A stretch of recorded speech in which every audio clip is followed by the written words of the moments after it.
Warm greetings from South Korea. My name is Young-gil Lee, who is the coordinator of this session, Public Diplomacy for Peace. I'm an advisor to the governor of Gangwon in future strategy and public diplomacy. I warmly welcome you all to this session. Let me give you some remarks about public diplomacy. Public diplomacy is the word that combines different aspects of what we do in the government and in the civil society. Traditional way of doing diplomacy is a bit different from what we do nowadays. The traditional diplomacy is given emphasis to the government, the diplomacy doing on the government level. But public diplomacy gives more emphasis on people factor. It is a people to people, people to government, and government to people endeavor to facilitate international relations. So before, it was a centralized approach. Now, the local government take initiatives in doing diplomacy. So the government of Gangwon, since the last 2 years, has been giving a lot of emphasis on public diplomacy sector. So we have a public diplomacy wing at the government of Gangwon. Before, it was a diplomacy on political levels. Dignitaries and the people in charge in the government, they do diplomacy to see the purpose fulfilled. But now it's been moved to sectoral and sphere diplomacy. That includes arts, sports, science and technology, economy, business and commerce, and media, etc. So it broadens the area of diplomacy, which makes it more effective to make access to the government policies and the things that we like to achieve through them. So, public diplomacy for peace session in Pyeongchang Peace Forum. This is the second of this kind since last year. Now this session, out of this session, there are many sub-sessions birthed, and it has become a separate session in this forum. So it is a launch pad of good things to come out. We have invited from several countries that includes USA, Israel, Switzerland, India, Germany, and of course, South Korea. And there will be more in coming days. And this endeavor, putting the people who are engaged in public diplomacy on the same platform like this, will be continued. And it's very exciting today to have opportunity to listen from the people in different sectors and in different countries. I'd like to give 7 minutes presentation to each panelist. I'm sorry to say this because time is limited and this session will go for 90 minutes. So we're going to have a presentation sessions for about 50 to 1 hour, 50 minutes to 1 hour. And after we complete the panel's presentations, we're going to have a questions and answer period. Now this session is linked online. It's quite different from what's been done before due to corona pandemic. So people are engaged in this online, and the opportunities will be given to them to make questions and comments. And it will be submitted on the tablet to our secretariat. So I will make it known to you, whatever the questions given to whoever panel. So now let me call Dr. Art Lindsley, who is a senior advisor of the Geneva Institute for Leadership and Public Policy, and he's on the executive committee of the same organization. So after his presentation, Dan Shalom will be the next. So please welcome Dr. Art Lindsley. Greetings from Washington, D.C. It's good to be here with you.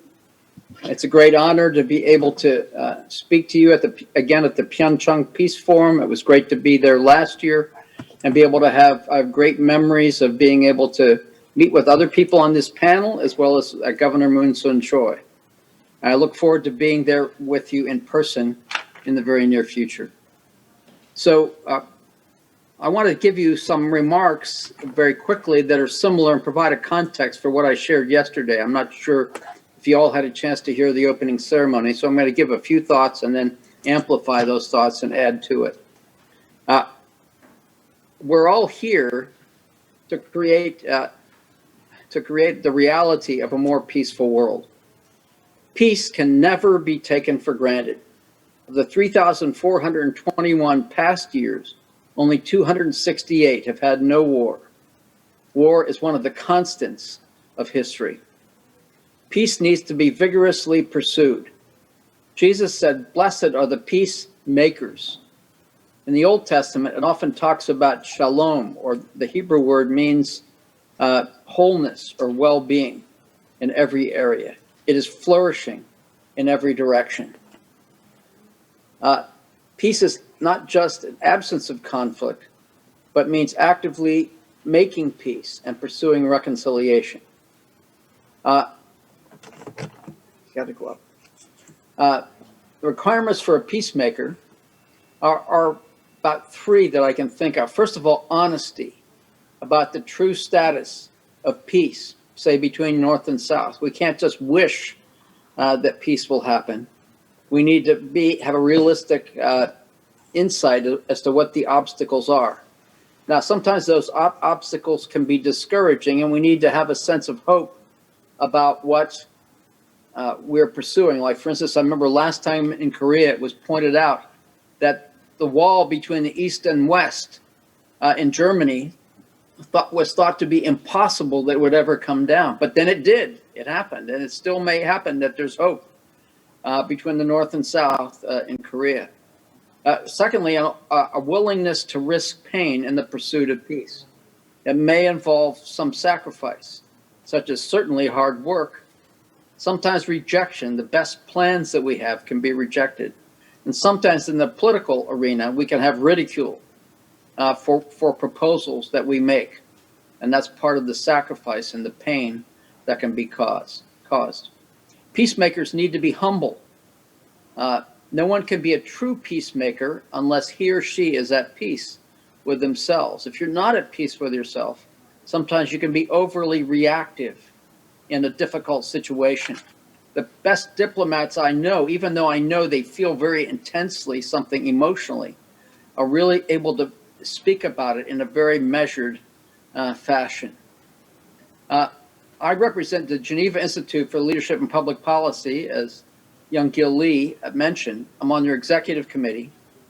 We want to work with government leaders to promote policies that can help the poor, and we've been able to engage with people on every continent. In September 2019, Geneva Institute signed a memorandum of understanding with Gangwon Province to promote peace on the Korean Peninsula.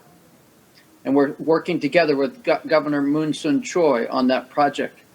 I'm also on the board of Global Hope Network International that's pursuing a Million Village Challenge. Global Hope's motto is providing help and hope for the hidden and the hurting. And this Million Village Challenge is setting about the idea of bringing a million villages to sustainability by dealing with such things as food, water, sanitation, education, and other areas. It's been very successful. There are thousands of villages throughout the world that have been impacted by Global Hope, and there are now 1,100 different organizations that are working together to pursue this project. So it's a massive project, and we'd love for you in Korea to be able to join us in this project, and especially if North Korea were to open up. Global Hope can provide a tremendous resource because they've got a strategy to be able to change villages for relatively cheap price. In November 2019, a delegation from Korea came to Washington, D.C., and I facilitated meetings at the White House with staffers there, and at the State Department, and later in the Senate, where the governor spoke to a significant group of political leaders. In the future, this June, we'd like the governor to speak at the Geneva Institute. We cooperate with the United Nations organization UNITAR, which is United Nations Training Organization. We want to work with the governor and with Gangwon Province on several projects and see what we can achieve. One is in the arena of tourism. Last time we were there, we had a chance to go up to the demilitarized zone, and we saw a railroad that went up to the mountains in North Korea, and it was an amazing complex, and that rail needs to be repaired, but the idea, the prospect of South Koreans going up for vacation to North Korea and vice versa would be a tremendous thing if we can find a way to get that to have it happen with all of the sanctions that are out there. In the area of the arts, in the past, they've had the New York Philharmonic come to North Korea and South Korea. Maybe something similar to that or different can happen where they can share in artistic pursuits. In the area of sports, there are tremendous opportunities. On Friday, July 23rd, 2021, the Olympics are going to start in Tokyo. And I'd love to see a combined team between North and South again happen there, as happened in the 2018 Winter Olympics.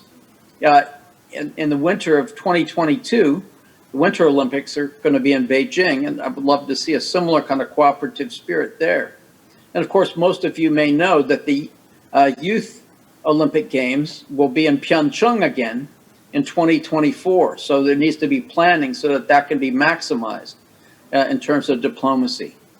One of the things I want to do is provide opportunities for members of Congress to come to Korea, and we'll be focusing with Young Gil Lee and the governor after this conference to see if we can make that happen, to plan out various opportunities for that. But one of the main things I would like to see, and it's a very specific initiative, and I think it can be accomplished. You may have heard David Beasley speak this morning about food.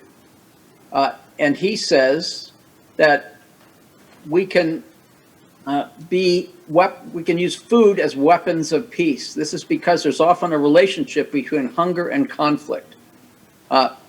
Those that don't have food sometimes want to take food from those who have it. And so just as food is a weapon of peace, we can suggest that other strategies can promote peace and lessen conflict. I would like to see South Korea and other nations get behind providing food for the UN World Food Program to be able to give to North Korea. They have an office in Pyongyang, the capital there, and I would love to see that happen so that there's an olive branch held out to know that other nations are really thinking and caring about North Korea, and particularly South Korea is reaching out to them. Well, thank you for the opportunity of being able to share during this time, and we really are excited about seeing you again and being involved with you. All right, Art, thank you so much. It's very inspiring. And next, I'd like to ask Dr. Dan Shalom to come. And he is a special envoy in science and applied research in the Ministry of Foreign Affairs in the government of Israel. I read his article, the article on the Jerusalem Post about him. He is known as a man in behind for Middle East peace accord that happened last year. So he has a lot to say about diplomacy and science and applied research. And please welcome Dr. Dan Shalom. Shalom, everyone. I'm currently in Jerusalem, the city that symbolizes basically the hopes, the passion, the love, connection to God, and at the same time, a city that invokes a lot of also fears and anxieties about the future in the Middle East, because it involves two nations, two brothers, two religions, so many things that, and some will say three, or four, or so many, competing for the same thing.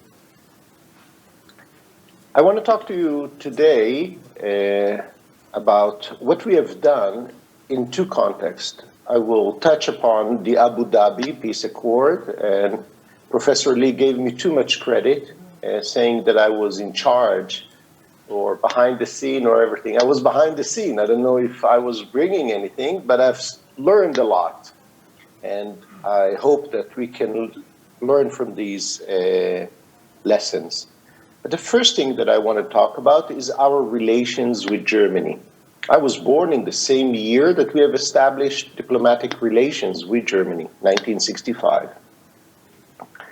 It was 20 years after the end of the Second World War, and I think that we will not exaggerate if we say that basically we, the Jewish people and the German people, were on two sides of a huge divide.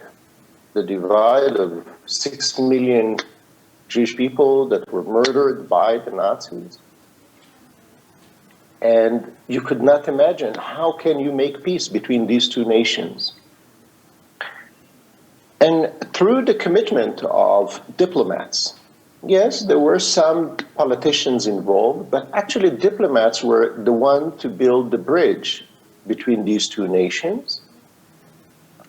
They used the multiple of I would say tools, diplomatic tools. But one of the tools that I want to focus about today is science. Later on in Abu Dhabi, we will talk about technology. Both of them represent innovation, represent something that you create and you don't have today. The growth, the production of something new, different, additional. So, if I want to summarize what we have learned from that peace or that reconciliation or those agreements with Germany as the Jewish people, and now we try to extend the same lessons and insights to the relations with the Arab nations of United Arab Emirates, Sudan, Bahrain, Morocco, I would say that the being together of the two sides needs to be accompanied by a creative and by doing. A lot of times with the Palestinians and with other nations, we would bring people together in one room and in some thought, as if it was alchemy, we put them together and something happens. They see themselves in a different light. I would say that maybe there is an effect in that, and there is an effect when you bring some groups together, you see the humanity of the other side. But when you work together, when you create something together, a much stronger process is happening. So this is the first thing. When you bring people together, make them do something. Now, when we say let's do something, we can come up with some, somebody, a diplomat or a professor or somebody can write up some tasks that are unreal. This is not good. What is much better is that these tasks need to be real, need to be genuine, need to be concrete and meaningful. It can be even a joint research, writing a paper for the benefit of the world, or solving an actual problem in the field of industry or anything. But it needs to be real. People differentiate, people understand the difference between real and not real creation. So it is not just something we give to kids to play around with. No. It needs to be a genuine thing of creation and doing. Another lesson, the third lesson, I would say, is that it is better, I'm not saying it's a must, that this creative process will be aimed at the third party. Namely, it is not just a date of the two sides doing things for each other. When you start doing things only for each other, there is a direct relation, and in some way or another, and I'm not going into the psychology of it, and I think that more research is needed if we want to better understand these tools of diplomacy and bonding. The ability to work together and to jointly agree who is the third party who would benefit from our efforts. But working together side by side has two benefits. One, you work side by side. You get to know the strength, the weaknesses, and there is a need to know the strengths of the weaknesses and build relations from there. But when you come as former enemies, I would say, to the world, working together, you send a huge message, because when two parties can work together for the benefit of a third party, that's already a meaningful thing.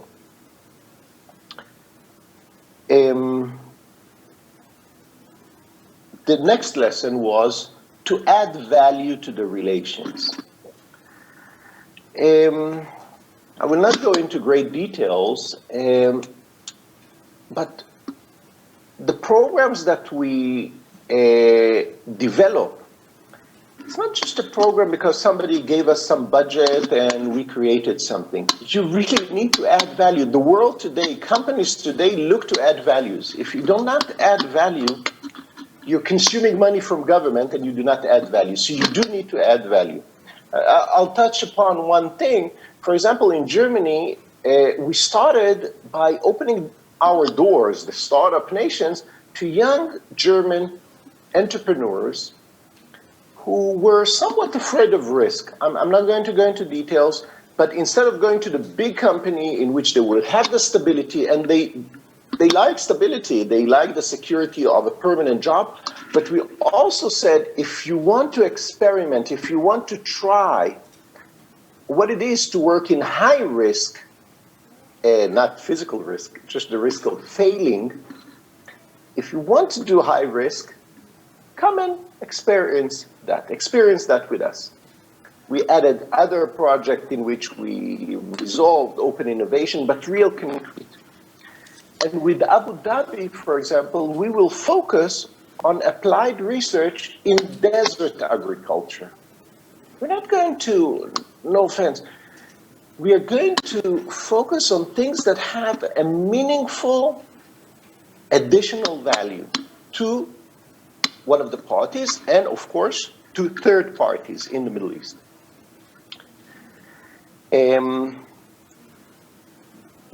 Another lesson is that the level of cities and regions is much better than central government. Central governments, be it Berlin, Jerusalem, Seoul, I don't want to comment on South Korea, is too, I would say, high. They are talking world politics and whatnot. We need to work on regional level, much better. It works so much better, and that's why I'm so happy to be here, because this is a regional level. It works better. And the last, I would say, yes, we can do arts and culture and sport where we introduce our humanity, our face, our culture. And I would even say that trade, when we trade with each other, all of those are good. But innovation, and especially science, add another value. It's the creation of something new. And it's the underlying message we're giving, a subconscious message to the participants in which we create something new. it's not just introducing me to you and you appreciating me. It's not. We create something new because like Dr. Lindsay said, peace is not just the absence of war. It is something new. And by innovation, we already work on this what is new message. This is my message to you about peace today from Jerusalem. Thank you very much. Yes, thank you, Dan Shalom. You have already inspired to us with a lot of lessons, which we want to continue to listen in coming days. And what you do is indeed a innovation diplomacy that you are pioneering. So we want to develop partnership with you on a continual basis. Now, let me ask Mr. Charlie Lamento. He is an international lawyer at Global Hope Network International. Please welcome. Thank you. Good morning, everyone. Good morning from Geneva, Switzerland. It's quite early in the morning, so it's a little dark outside, but it's just really wonderful and a privilege to be here. I also am I'm an international lawyer. I represent Global Hope Network International and the Geneva Institute for Leadership and Public Policy at the United Nations for our organization. So we're really excited about the work that we do at GHNI because we're doing work in more than 51 countries. So we're actually working and focusing on this locally based, citizen-based initiatives, and over time we have found just great success in that. So let me just give you some of these. I have some slides I'll show you this morning. Let me just share my screen here, and here we go. Okay. Now we'll start it now. Okay, so obviously we have, sports we know can contribute really to reconciliation between peoples in conflict. South Africa is a great example of that, using sports as a way to bring factions within the country together to bring peace. What is sports diplomacy? It's quite interesting because sports diplomacy can be used both as a positive and negative diplomatic factor, used to promote good or bad things, or to promote messages that the people, the citizens themselves, like or dislike. And so I think it's quite interesting because you see these, you see how the Olympics specifically has been used both as a hammer and as a peace branch on both sides. So I think the psychology of it. Someone has their mic on and is speaking. I can't hear it. International sports events. Here's some good examples. Is wrestling, right? Iran and USA. Can you believe it? 1998 and 2007, and baseball competitions and football competitions between Israel and Palestine. I mean, that's just amazing that for some reason, sports events bringing the teams together, whether it's joint teams working in unison, for instance, representing the country in the Olympics, or simply the sport game itself, bringing factions together, groups that have fought or have had, discord, bringing together in peace. 2011 Australian Football League, the International Cup. I mean, Israel and Palestine came together and even sang one national anthem. I mean, the evidence speaks for itself. I keep hearing themes. I keep listening to themes about whether it's citizen-based initiatives. Also, a theme that keeps coming to my mind is actions speak louder than words. I think that's true. Talk is too cheap these days. It's the actions. And I think South Korea and the actions they have done themselves can contribute to that. Let's see here. Doesn't seem to be working here.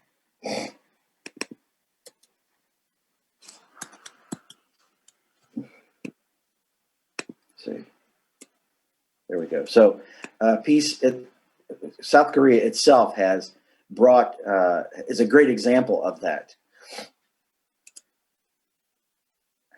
This idea of, there we go. South Korea itself has been an example of action speaking louder than words. Specifically, look at what they call the sunshine policy, the moonshine policy. They're actively demonstrating their desire for peace and reconciliation. and they're humbly doing it. So you can't lose with that persistent, committed attitude.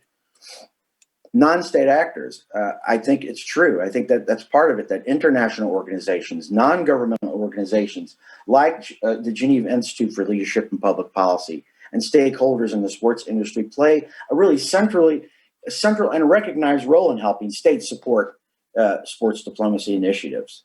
Look at the World Cup and FIFA and the Olympic Committee, for instance, as examples of being a bridge and bringing groups together. Repeating what Art Lindsay said earlier, we signed an MOU with Gangwon government, with His Excellency Governor Choi Moon-sun, and we're so pleased, so privileged to be a part of this, that we want to use all of our resources to do what we can to help them with this process. Another exciting project that we have is we're working with the United Nations right now to create sports and tourism diplomacy education and training. And so we are going to offer the Gangwon, its government officials, students at the university level as well, training that will help, bring people together. We're looking to bring people together and get them involved in this at a level of commitment that we've never seen before. I think South Korea is ready for those next steps. Proposals really moving forward is creating a zone of tourism. I mean, that's where I think this is going to go, is creating a tourism zone in Gangwon. That is going to be the catalyst for peace. I also keep thinking about another thing that keeps coming to my mind is citizen-based initiatives, and that is involving local-based citizens in the decisions and in the creation of the initiatives themselves. I think that's going to be key.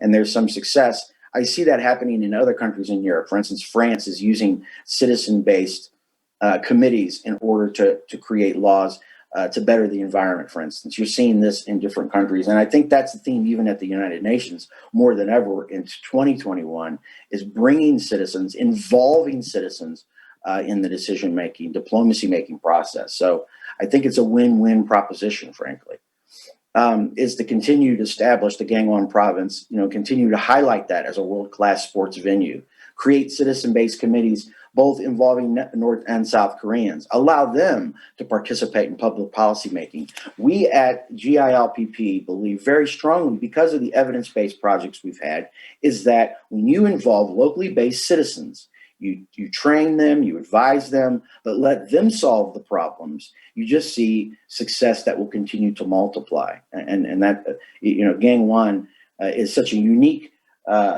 geographical location because of the fact that it's separated by both North and South Korea. So there's something exciting going on there. And I think all of us here are excited to be a part of it. Again, we're excited to be hosting.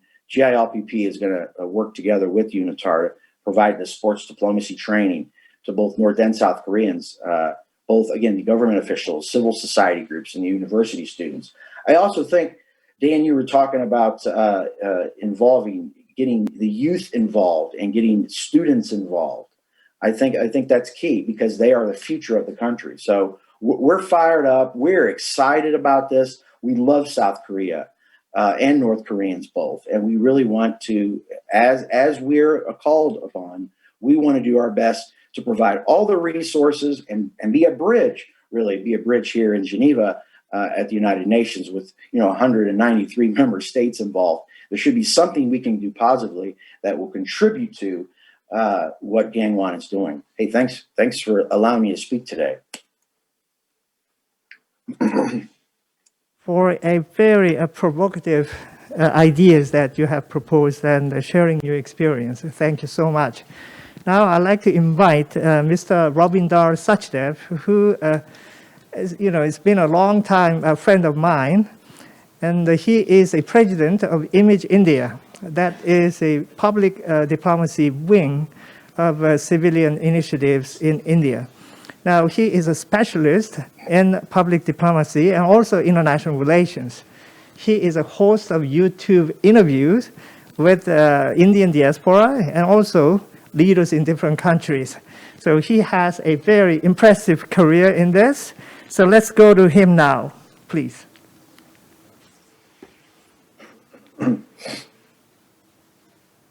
Thank you so much for this invite to speak. Dr. Young-Il, the province of Gangwon, His Excellency the Governor, the organizing committee, and my eminent co-panelists and our audiences. I will run my discussion via a PowerPoint, so let me just bring it up, please.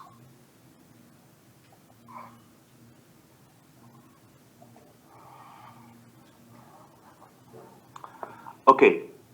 Now, as the topic of the day, and I'm looking at this opportunity as a way to share a practical plan to peace and calm in the Korean Peninsula. In my view, there can be no other way other than an approach, a way forward on live and let live. And that is what I'll talk about. There are about 10 slides. I will run them quickly, I hope within 7 minutes. I have a lot of information. I will leave it on the screen for our panelists and audiences to read. I will just move through quickly. There are two parts to my presentation. One is what we have done in the past, as you know, the instruction sheet told us from the organizers. And second is what do we propose going ahead. About us, we are a think tank, as Professor Lee mentioned, and we incubate. My background is an entrepreneur in technology, so now I'm in international affairs and public diplomacy. So I come with an approach to innovate, as Dan was saying, or be entrepreneurial. So we are not a typical player in the game so far, in the background. The second is with us, the Live and Let Live campaign, which promotes a philosophy of live and let live amongst people, communities, nations, and between man and environment. We all have to coexist in this live and let live approach.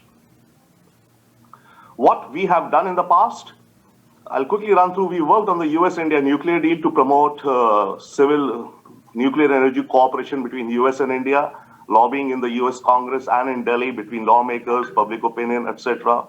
We worked in economic diplomacy to focus on issues of India's IT industry, pertaining to especially the technology industry, immigration, H1 in the US.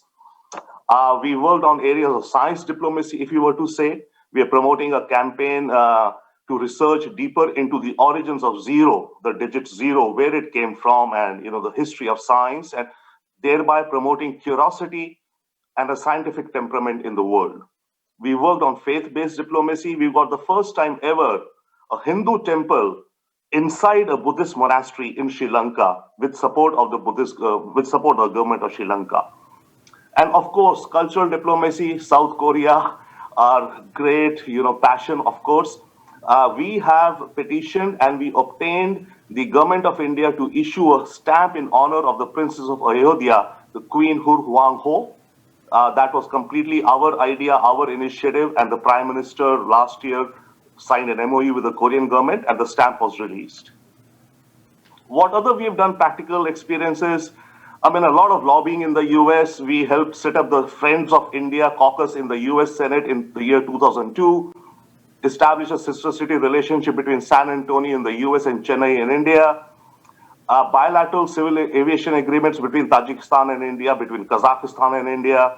We've assisted METI, Japan, and the government of Japan in the Japan-India civil nuclear deal.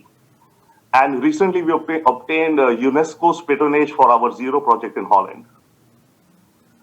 Between Korea and India, a lot of things, technology, trials. Okay, we founded the Indo-Korea Amity Association of Friends of Korea group in India, and along with it, a Korea-India Association in Seoul. And we've run maybe over a dozen delegations, more than a dozen events, etc., between South Korea and India. So what we are doing now, we are doing the same, etc. Now, how to achieve peace and calm in the Korean Peninsula? This is our, my second part. Quickly, I'll go. See, the issue is traditionally, if you look public diplomacy, you need people on the other side with whom you connect, public to public. That's what we look at public diplomacy. Here, the challenge for the South is that the public in the South cannot interact with the publics in the North.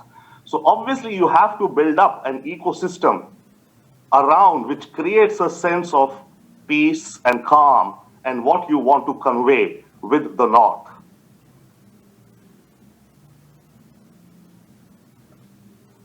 There's a 5L model. I'll just say briefly, what we offer and what we propose, and then the concrete idea that I have.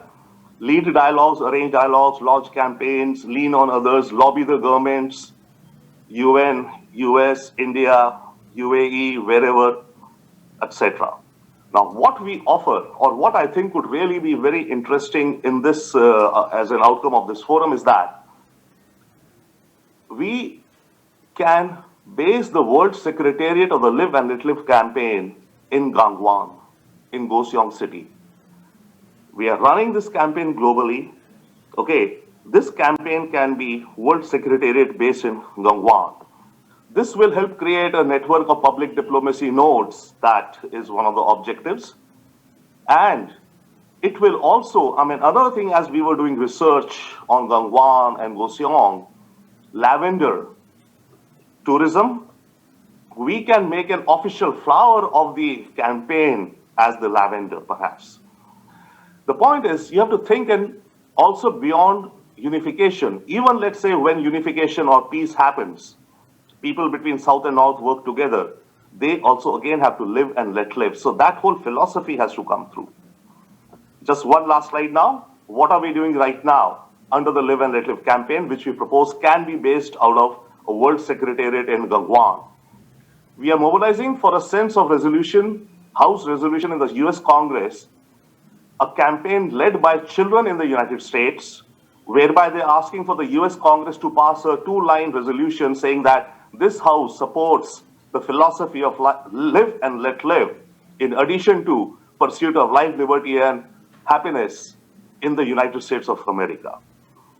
We are running training programs in creative thinking and happiness to reduce social tensions and healing and reconciliation in the United States, because social tension is a huge issue, and that's where also live and let live. We all have to live and let live, no other way. This is also working in schools, because bullying is a huge problem in schools worldwide for children.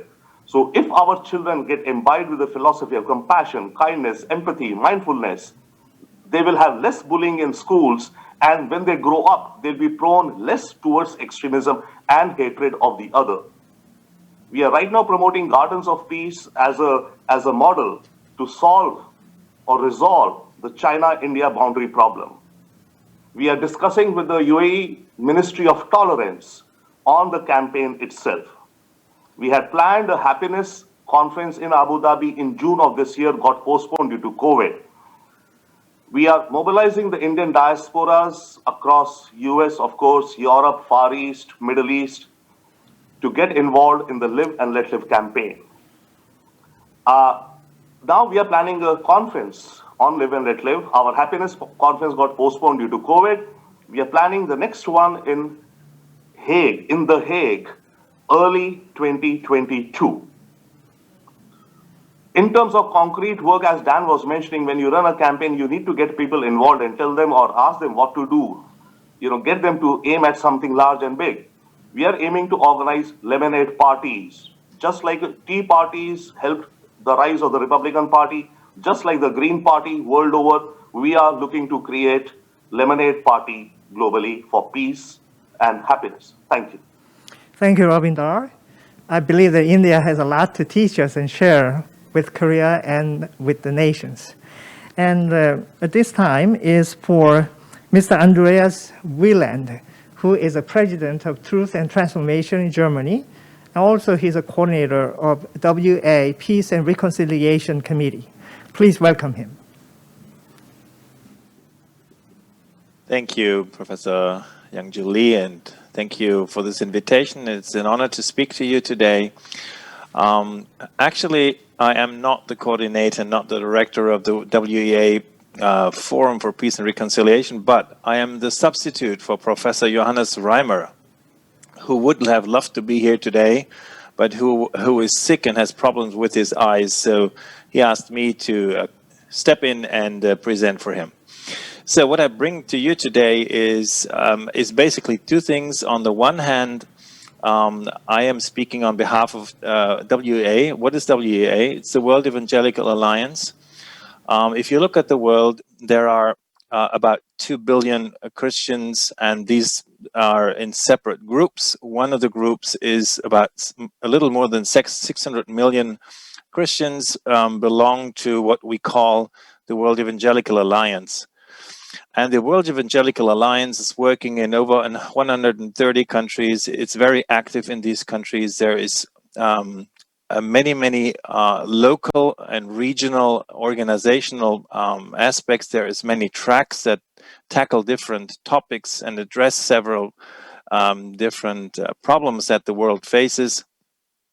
And the World Evangelical Alliance and the evangelical world, so the Protestant world, so to say, has been very active. This organization has been started 146 years ago or something like that. It's quite old. And the unique thing about it is that it has always been focused on unity that is based on faith in Jesus Christ and on the Bible. So that's the basic foundation that it has. And it has had several phases of development. Now, this Peace and Reconciliation Network is a fairly new aspect of the World Evangelical Alliance, actually. It only came into being in the year 2016. So obviously something has happened in this group of churches and of denominations and of national organizations of leaders in the Christian field. The understanding of the relevance of peace and reconciliation has become a lot more aware as the developments in the world have grown into more difficult situations, and as conflicts have and tensions have risen and gotten stronger. So what is the vision of this Peace and Reconciliation Network? The vision is simply to a world living in peace, reconciled in Jesus Christ. That is a big vision. If we want to break it down and formulate a mission, they say the mission is we inspire and equip the church and people of peace to enable communities to live life in all its fullness. So the mission, to me, looks a lot broader, and I think that's something that may appeal to us because maybe some of you think that the evangelical scene and the Protestant world has been kind of self-confident and self-focused. But this change of vision in the WEA to include people of peace is maybe not a very old development, but I think it's a good development that shows that church is not only seeing itself as being there for itself, but as Dietrich Bonhoeffer said, church is only church when it's there for others. So there is something that is happening, and the development of the Peace and Reconciliation Forum with a rollout program that's running until 2024, and that envisions a large presence in a healing and reconciling function globally, of course, is also interested in helping and asking how it can be helpful in the process of the Korean Peninsula. So Johannes Reimer reacted very positively when he heard about this peace forum in Pyeongchang, and said he would love to be part of it, and he would also love to think how this Peace and Reconciliation Network of WEA could be of help in the further developments of the network. So this is kind of the one hat I have on, and I will not go deeper into this. I could explain to you a lot more, but I won't take that time because it may not be relevant for everyone in every aspect. The other hat I'm wearing, and so I'm kind of splitting my time here into two parts. The other hat I'm wearing is I work for the, Truth and Transformation, which is a nonprofit in Germany focusing on Europe. It is part of a global movement, and the global movement is called Kingdom Education Hub. It is only in the development. So if you go to Google or any other search engine, you will not find it yet because it's in the process of development. What is the basis and what is the background of this movement, and why may it be relevant for this peace forum? If you look into the Old Testament, there is a lot of wars. You can read a lot about wars. You can read a lot about problems between nations and between even individual people. But you can also read a lot about peace. And you will find interesting perspectives on peace that are relevant even up to today, very relevant.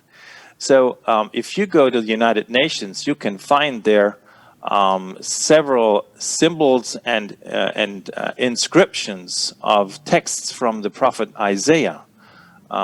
Even a statue that was given to the United Nations by Russia shows part of that idea of changing and remolding swords into plowshares.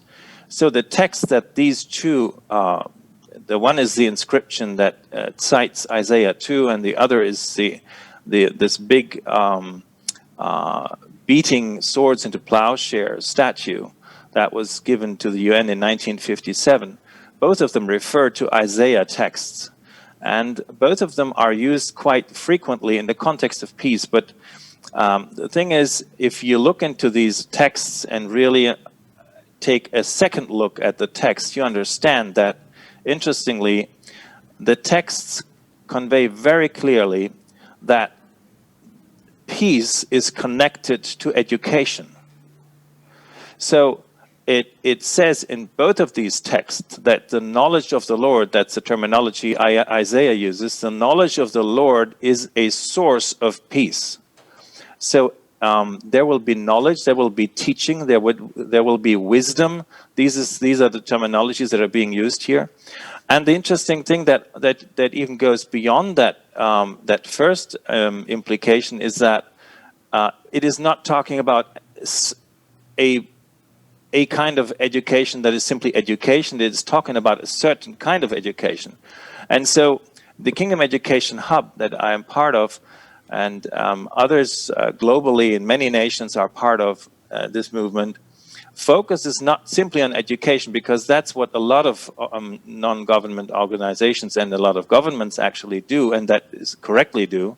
But we believe that it is not any education that is needed, but the right education. And the right education, what does that mean? The right education is connecting virtues and skills. It is connecting character to professionality. And that is the missing link in our eyes to a peace process that is sustainable for many, many decades and even centuries. Because if you have skills and knowledge without character and virtue, it will lead to destruction. It would lead to corruption. It will lead to lying. It will lead to stealing. So what we need really is character formation that will then influence people to become the flourisher initiators of tomorrow. So entrepreneurs of a virtue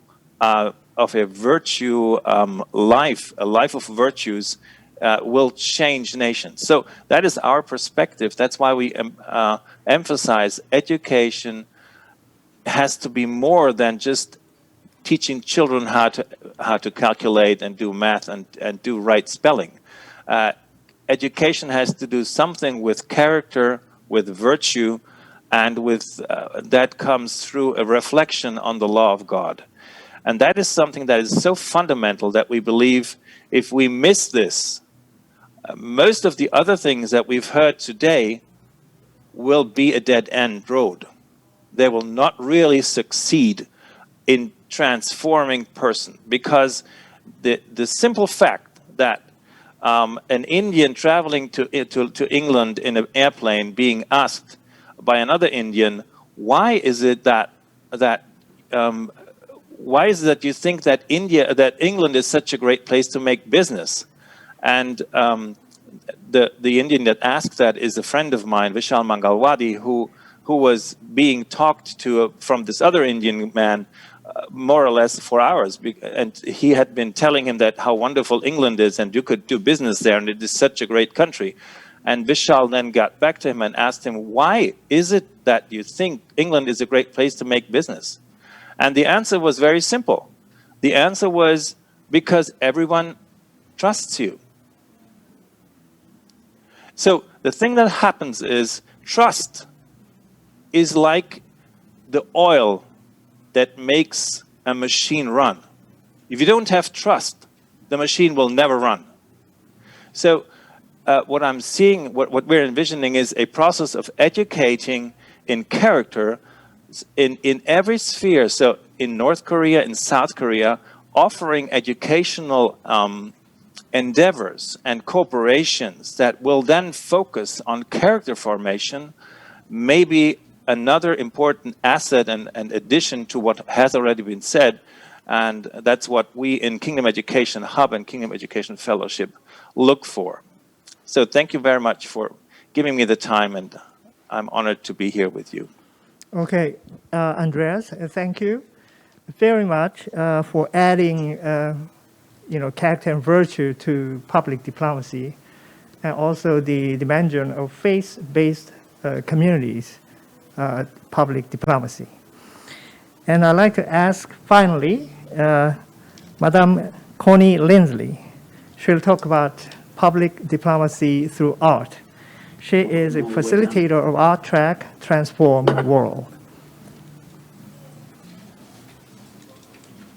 Good evening. Well, it's evening here. I guess it's afternoon there.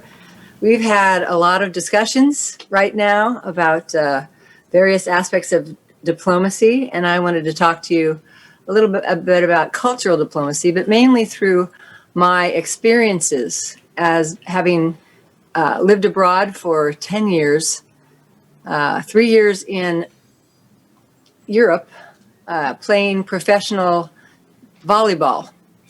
I was on the Austrian national team, and we traveled throughout Europe, entering into many different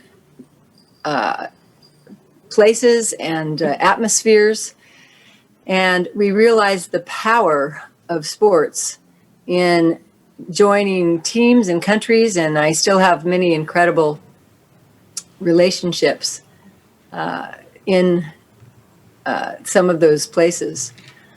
Some of the countries that we went to were not friends with one another at the time. Their political situation was compromised, and we were able to go in and mitigate some of the problems just through our friendships. And what the last speaker said was so important, that trust has got to be developed. And it's not just trust, but it's truth. And Albert Einstein, along with Aristotle and Plato, all agree on one thing, that the ideals which have always shone before us and filled us with the joy of living are goodness, beauty, and truth. Gandhi also said the same thing in a different way. He said, well, actually, he said that truth is the first thing to be sought for, and beauty and goodness will then be added unto you. All of the human condition are inside of us wants truth and beauty and goodness. The next example that I have is I lived on a ship for 3 years, and we toured South America for 3 years. And I was on a music team, and we gave concerts all throughout South America. Music, we found, was an incredible way of entering into a resonance with one another, because all of us, even in our darkest moments, when we hear a beautiful melody, can come out of that space and enter into a much better space. And if that's not what we're trying to do in public diplomacy, I don't know what we're doing. Then the next 3 years I spent in China in the early 80s. And I was a teacher of English at a university there. And I was the only blonde in my town of 1 million people. That was incredible in itself. And I had many experiences there dealing with, I had to be an ambassador really for America, being one of 3 Americans in the whole city at that time. And I was very excited when some of the leaders found out that I played tennis. I played tournament tennis when I was younger. And they gave me a tennis racket. And we would go out at least once a week. And I would have different partners each time. And the relations between the 3 Americans and the Chinese leaders there were incredible, as we found resonance and things that we had in common. And each person, if even as we all know, those things that are commonalities in us will create friendships, will create marriages, will create unions in a way that that other things cannot. I want to leave you with a song. I brought my guitar, and I thought you guys would like a little levity, and I'm going to sing a song, Let There Be Peace on Earth, and let it begin with me. And if you know it, mute yourself and sing along. Let there be peace on earth, and let it begin with me. Let there be peace on earth, the peace that was meant to be, with God as our Father, brothers all are we. Let me walk with my brother in perfect harmony. Let peace begin with me. Let this be the moment now. With every step I take, let this be my solemn vow, to take each moment and live each moment in peace eternally.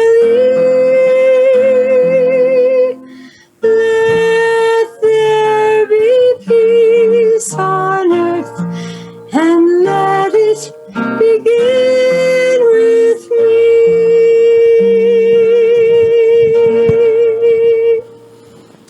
Thank you, Connie. I didn't hear you sing. Thank you very much for your good presentation and the song. I believe that our session is the only session where the song is presented. So Well, I would say one other thing, that during COVID, singing was an incredible way for me on Zoom calls. That it was a way of connecting in a way that we couldn't otherwise. Exactly. I wish that we can sing together, but because of the time gap, it's not very practical. And thank you very much for you all for excellent presentations, which are very encouraging and thought provocative. And there are quite a few questions being submitted online. So let me read some of them. Now, first question goes to Charlie Lamento.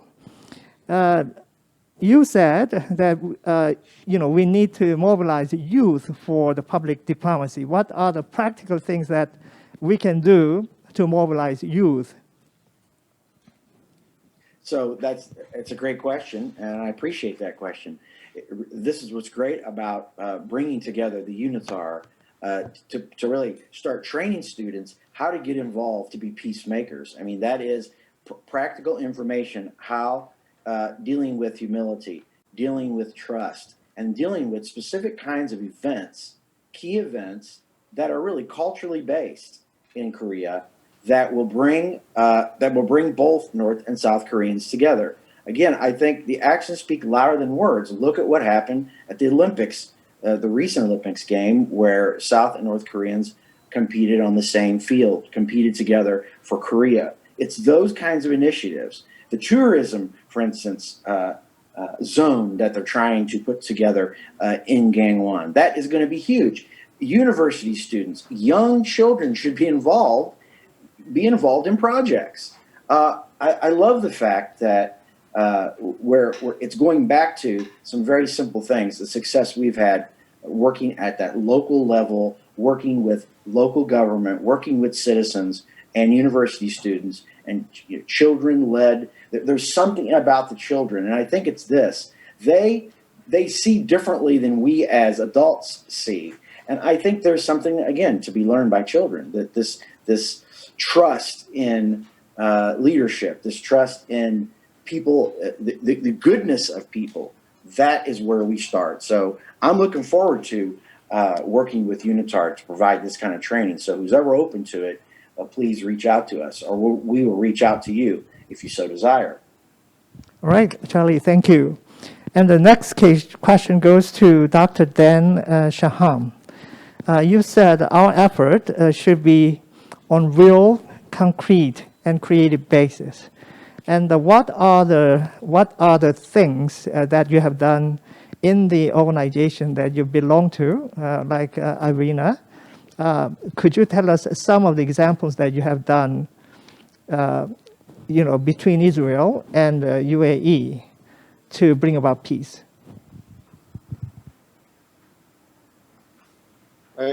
Peace is not just a piece of paper to be signed. So actually, we are working on peace now, because that level of trust that you need to build relationships. So what we are working on now is to bring about innovation centers in 3 fields. The other one is energy, and the third one is medicine. These are things that are needed in our region. The region that we call the Middle East has many more people and so much less water than needed. So the first thing that we are, I would say, talking and thinking about, and other speakers have spoken about, the issue of hunger and food. We need to feed and to provide water to more people while having less water. The war in Syria happened because of drought.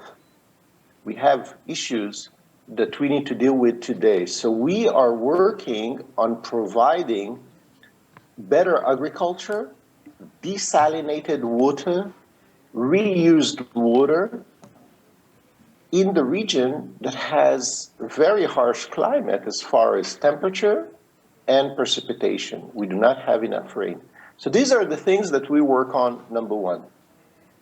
Issues in medicine include, for example, hereditary diseases, because people have marriage within closed tribes and so on and so forth. So that's something we look at. On the issue of energy, we of course have a lot of sun. So the issue of PVs, photovoltaic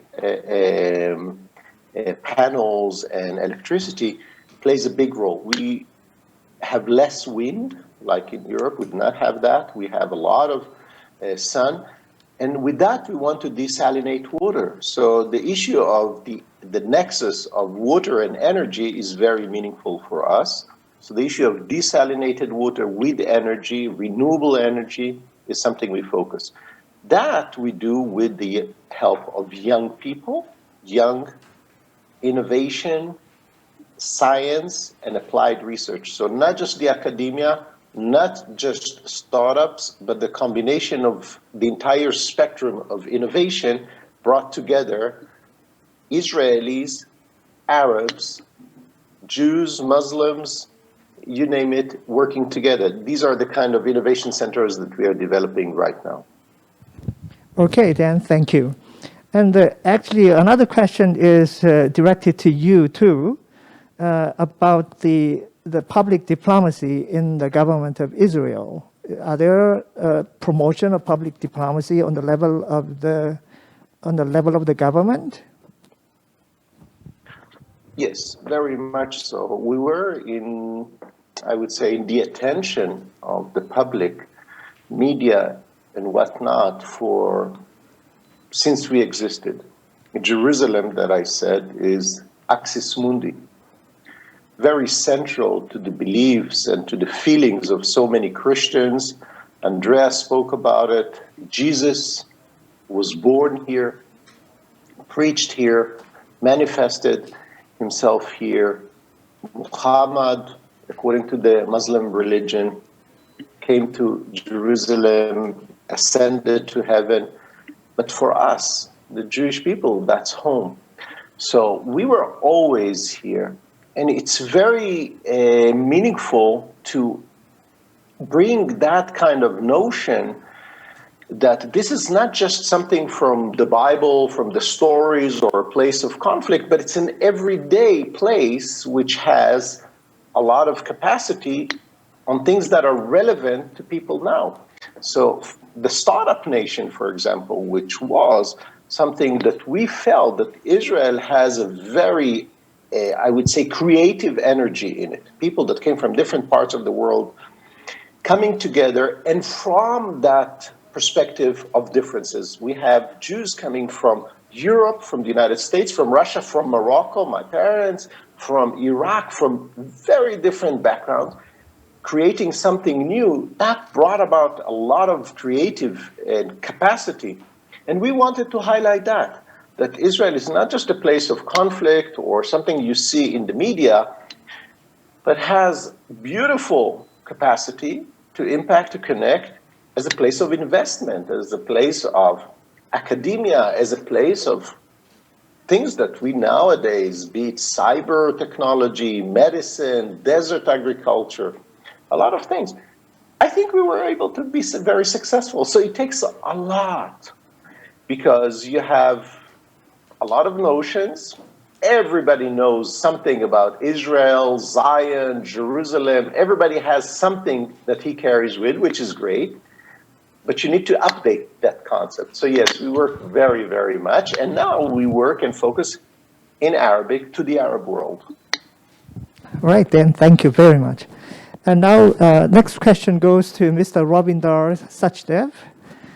You explained about, Live and Let Live campaign, which you want to get South Korea directly involved, especially in the area of Goseong, a possible city of coexistence, which is not yet existing.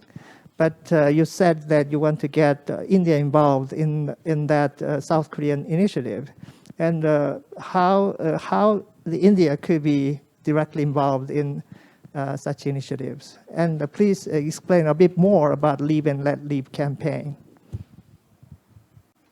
Thank you so much. See, the bottom line is, in this world of today, there is no other way in any country, any people, and between people and environment. The only way is to live and let live. There is no other way, one. And after the COVID, this thing, it has come to even further realization that man and environment have also to learn to live and let live with each other.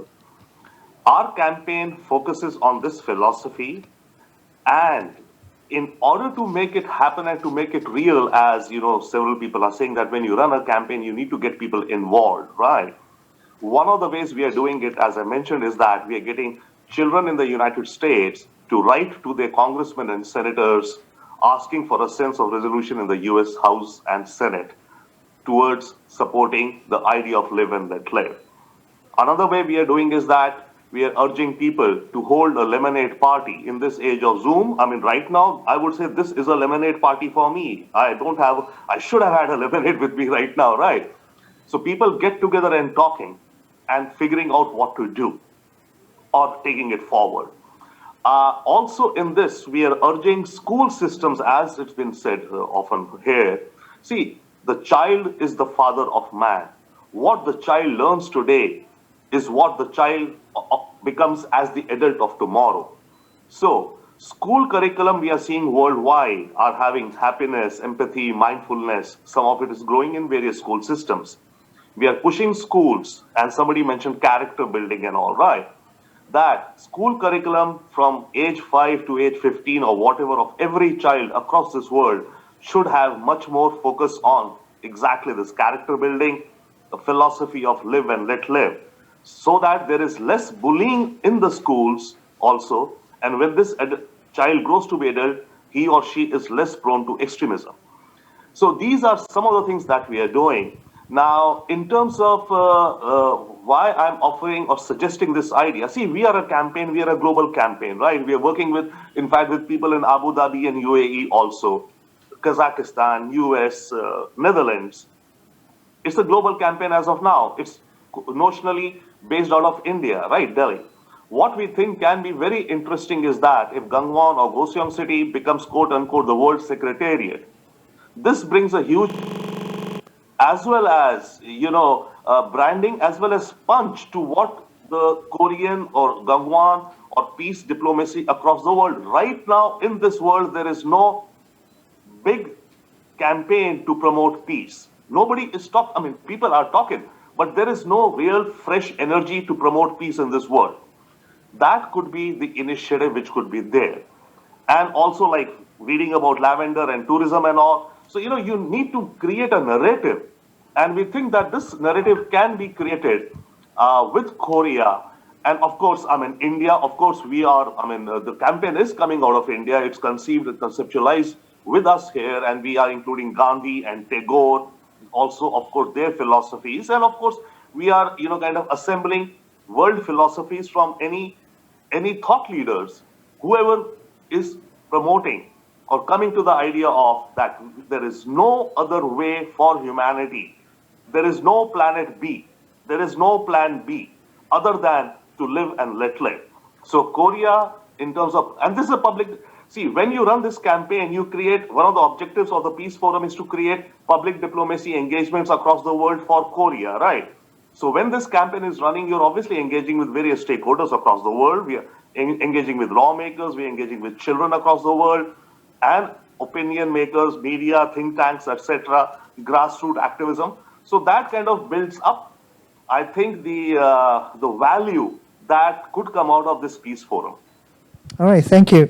Another question is directed to you, Ravinder. Now, in the current administration of Mr. Biden, Kamala Harris is of Indian origin, isn't she?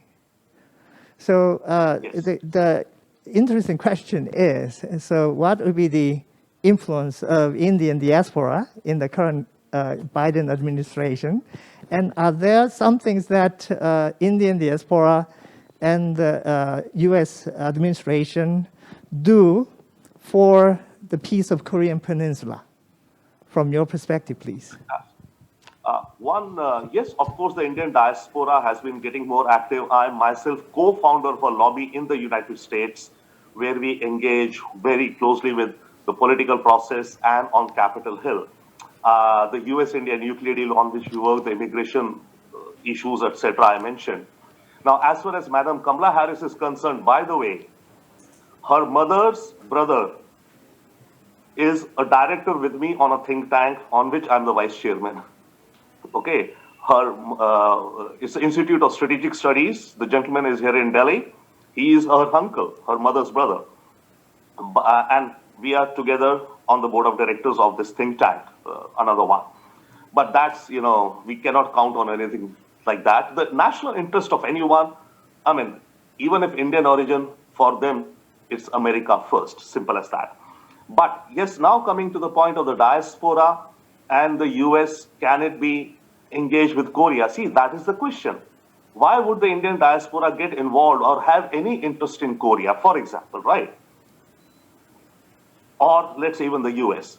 But if Korea goes in the world with a global campaign and leads a campaign for live and let live globally for everyone, then in that case, the Indian diaspora can get involved. Definitely, I will. I mean, we've already been doing some discussions on this. So the Indian diaspora can get involved. Folks in US can get involved. Because when you're talking a larger picture of live and let live for everyone and for planet Earth and humankind, and you are the thought leader, then people listen to this. And of that, peace in the peninsula then becomes a subset. Because if you go, let's say, for peace in peninsula to the United Arab Emirates, why and where and how much would the Arabs be interested? I don't know. But when I talk to the Arabs and say to them, okay, it's the live and let live campaign, globally, we all have to, think of ways, we have to engage, children have to be engaged, policymakers to be engaged, sorry, school curriculum, character building to be, developed, education ministries world over to be discussed with, then they listen because it's affecting them, they think, or their future. And in that, if part of that is peace in the peninsula as a case study, as a case study, as a case study to be taken up, or as one of the models to be taken up to promote peace, then Korea or interest in the peninsula peace would increase, would be there. Otherwise, I mean, honestly, I think that, sure, we all who know and love Korea and we have friends, we are happy to, engage and do whatever may be. But if you want to make it a global connect with people across cultures and nations and age groups, then the campaign has to be big, global campaign of live and let live coming from Korea. International campaign, but let's say, by the way, it just happens to be based out of Korea. So that automatically brings the Korea Connect. Like the Green Party when it started. In fact, Patricia, she was from Germany, I think, right? So wherever Green was a global party, right? Notion, and every country had a Green Party with their own agendas, fine, but basic idea environment. It started with Germany. Sorry. So that, gives, wherever the campaign is based out of, it gives you that, that bump of positioning and of course then connectivity with others on that topic. So then Korean Peninsula issue would obviously be front and center. Okay, Ravinder, thank you. Now, the last question goes to Andreas Wieland. Now, WA is a Christian organization. Is WA only working with and for Christians or with non-Christians too? No, the WA is not only working with Christians. Obviously, it varies in a very special way in this track, Peace and Reconciliation. That would not make sense at all. Because obviously you have to work with persons, people groups, nations that are in conflict and that are not necessarily part of Christian community or a Christian faith community. So this is trying to convey the idea of a shalom concept to a global peace development process. This is a contribution that the Christian community of the evangelical world wants to give to nations, to people groups, to even families, because it starts in the family. Peace and war begin in the family, obviously, and then they go up all the way up to continents, even opposing each other. But so it's open. It's not only focused on Christian communities or parties. Obviously, it should not. Otherwise, it would not make sense at all to have this. Okay, thank you. Now we are coming to a close. And thank you very much for your participation. And it triggered really good ideas about the public policy, public diplomacy, which we'd like to continue to work on a regular basis. So Pyeongchang Peace Forum is very unique initiative of South Korean people. It has been birthed out of Pyeongchang Olympics in 2018. And because it was when the North Korean team joined the South and made a one team, to play in the Olympics. And it was on a stalemate between South Korea and North at that time, but the sports was a mediator to link South Korea and North. So to commemorate that event, that was quite unique in our modern history, the Pyeongchang Peace Forum was born. Now, public diplomacy session is one of the sessions in Pyeongchang Peace Forum, which we like to develop on a regular basis. Now, this is a second as such in this year, and we want to include more countries to participate and more aspects of public diplomacy in this session. So your suggestions and your advice are warmly welcome. Even afterwards, we like to form a group so that we can develop further in coming days. If it is Davos for economic development, if it is Munich for security, if it is Jerusalem for innovation and aid technology, then it is Pyeongchang for peace. So please remember this and be part of this initiative. And thank you so much for your participation again. Bless you. Thank you, Young-il. Thank you. Thank you very much. God bless you. Shalom. Shalom. Peace Thank be with you. all. Thank you. Shalom. Shalom, God Chaim. bless you guys.